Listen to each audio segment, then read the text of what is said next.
दोस्तों सुजलॉन एनर्जी की बात करें तो यहाँ पे आप देख सकते हो बाजार में 500 पॉइंट की गिरावट के बावजूद भी हमने पॉजिटिव क्लोजिंग देखी है। और इसके पीछे वजह है कि बड़े फंड हाउस यहाँ पे इस समय इस लेवल पे खरीदारी कर रहे हैं। तो उस खरीदारी को समझने की कोशिश करेंगे और क्या सुजलॉन में अब तेजी का दौर शुरू होगा। वैसे हमने देखा है कि पिछले 10-15 दिन पहले इसमें एक भारी तेजी आई थी, यानी एक ही दिन में 15% की तेजी हमने देखी थी। और उसके पीछे वजह ये थी कि 7 रुपये के लेवल से यहाँ पे बड़े फंड हाउस ने खरीदारी की है। तो उनकी प्रॉफिट बुकिंग कब जाके होने वाली है और कहाँ पे हमें भी इसमें से एग्जिट हो जाना है, क्योंकि सुजलॉन में अगर आपने देखा होगा तो 20-25% की तेज़ी के बाद में यहाँ पे प्रॉफिट बुकिंग आ जाती है, स्टॉक फिर नीचे आता है। और काफ़ी बड़े जो इन्वेस्टर है वो सुजलॉन जैसे स्टॉक में या फिर रिलायंस पावर हो, इनके अंदर निवेश करते हैं और जब उनको 25% के आसपास का अच्छा रिटर्न मिलता है तो वो वहाँ से एग्जिट कर जाते हैं, स्टॉक फिर नीचे आता है। और ऐसे में आपको ये रणनीति समझ लेनी चाहिए अगर आप शॉर्ट टर्म इन्वेस्टर है और जो लॉन्ग टर्म इन्वेस्टर है उनके लिए इसमें बने रहने के लिए तो बहुत सारी संभावना है, क्योंकि जिस सेक्टर में कंपनी काम करे उसमें आने वाले समय में एक ज़बरदस्त तेज़ी का दौर आने वाला है और कंपनी अंदर से मजबूत हो रही है, लगातार अपने डेट को कम करिए, जल्दी ही डेट फ्री होने वाली भी है। तो इन सारी बातों को जानेंगे इस वीडियो के माध्यम से। सबसे पहले अगर हम बाजार की बात करें तो आज BSE सेंसेक्स 59,910 के स्तर पर क्लोजिंग दी है। 520 पॉइंट की गिरावट के साथ यानी 0.86% गिरा BSE सेंसेक्स। वैसे शुरुआत देख सकते हो यानी फ्लैट शुरुआत हुई थी, लेकिन उसके बाद में 1000 पॉइंट की भारी गिरावट हुई और उसके बाद में लगभग आधी हमें रिकवरी देखने को मिली। तो गिरावट के पीछे दो बड़ी वजह थी। एक तो इंटरनेशनल मार्केट सारे के सारे जो निगेटिव के साथ में क्लोजिंग दी थी, जिसमें आप देख सकते हो डाउ जोन्स करीब 0.42% की गिरावट के साथ में क्लोजिंग दी हुई थी। S&P 500 की बात करें यहाँ पर भी 0.21% की गिरावट थी। नेस्डेक कॉम्पोजिट की बात करें यहाँ पे 0.35% की गिरावट थी और रजल 2000 इंडेक्स में भी 0.86% की गिरावट थी। तो इंटरनेशनल रीजन काफ़ी निगेटिव थे, वहाँ से सिग्नल कमज़ोर निकल के आ रहा तो इसका असर देखने को मिला। और दूसरा जो सबसे बड़ा जो रीजन बना वो है निफ्टी आईटी आज धराशायी हो गया और इसके पीछे जो सबसे बड़ा योगदान है वो है इन्फोसिस का। इन्फोसिस के नंबर बहुत ज़्यादा कमज़ोर आए और उसके बाद में भारी गिरावट का माहौल बना। वैसे अगर आपको इन्फोसिस के बारे में वीडियो में सारी जानकारी चाहिए तो ऑलरेडी हमने उसका वीडियो बनाया है, जो जाके आप देख सकते हो। इन्फोसिस के बारे में आगे क्या रणनीति बन चाहिए और क्या है मार्केट एक्सपर्ट की राय वो भी जानने को मिल जाएगा। अब निफ्टी आईटी की बात करें तो आज देख सकते हो 27,008 के स्तर पे 4.71% की भारी गिरावट देखने को मिली। तो निफ्टी आईटी बहुत तेज़ी से गिरा और इन्फोसिस तो आप देख सकते हो लगभग इंट्राडे में 12% की भारी गिरावट देखने को मिली। तो उस वजह से बाजार में गिरावट हुई, लेकिन सुजलॉन में हमने तेज़ी देखी है। और आप देख सकते हो सुजलॉन की शुरुआत निगेटिव हुई थी 8 रुपीज़ के आसपास, जब बाजार काफ़ी नीचे आ गया था। और आप देख सकते हो 8.05 का लास्ट डे का जो है हाई था, उससे नीचे स्टॉक खुला। 7.95 का इंट्राडे में लो भी बना, लेकिन जैसे ही फिर बाजार थोड़ा रिकवर हुआ और यहाँ पे खरीदारी शुरू हुई है 8.20 का इसने हाई बना दिया, यानी स्टॉक काफ़ी अच्छा और रिकवर हुआ। अंत में 8.10 पर क्लोजिंग थी 0.62% की तेज़ी के साथ में। अब पिछले एक साल के हिसाब से इसमें देख सकते हो कि 19% का अभी भी निगेटिव रिटर्न है। स्टॉक 10 के आसपास था, इस समय 8 के आसपास है।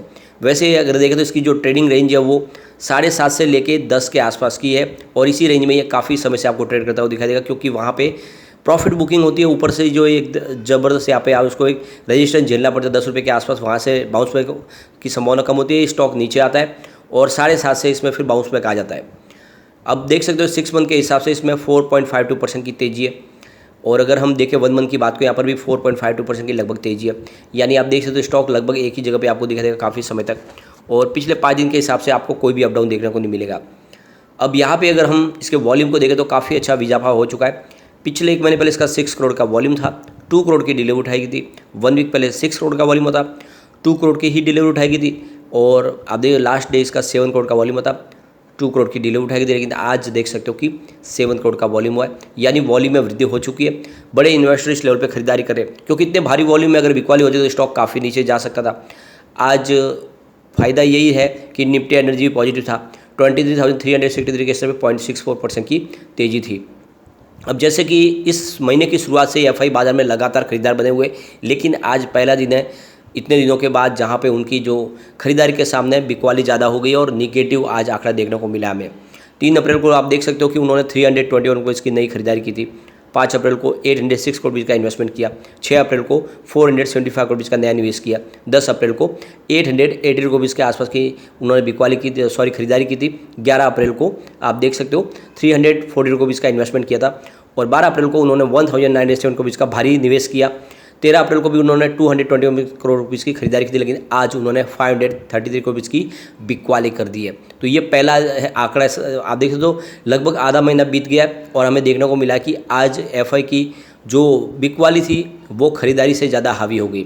वैसे आज उन्होंने खरीदारी भी काफ़ी भारी मात्रा में किया, करीब 13,386 करोड़ रुपीज़ की भारी खरीदारी की और ये महीने में पूरे महीने में सबसे ज़्यादा आज खरीदारी, लेकिन बिकवाली थोड़ी उससे ज़्यादा हो गई है।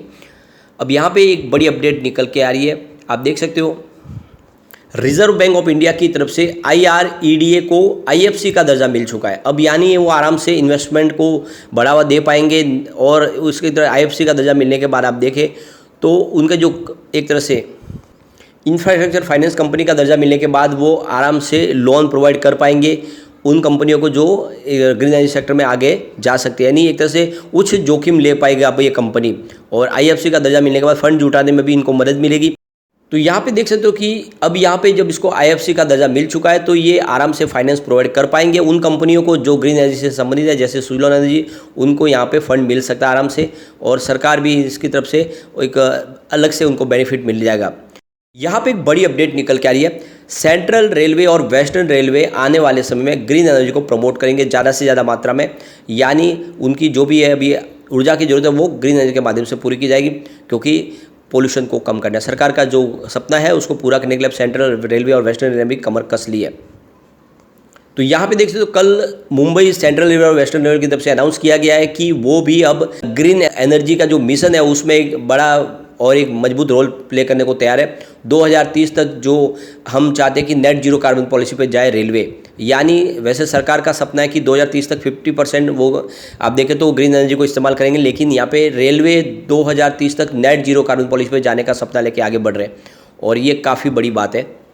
सेंट्रल रेलवे की तरफ से अनाउंस किया गया कल कि वो अपना जो ग्रीन एनर्जी का पोर्टफोलियो, जिसमें 106.4 मेगावाट का विंड एनर्जी का पोर्टफोलियो ऐड करने वाले हैं, इसके अलावा 241 मेगावाट का सोलर एनर्जी को कैपेसिटी को पालेंगे।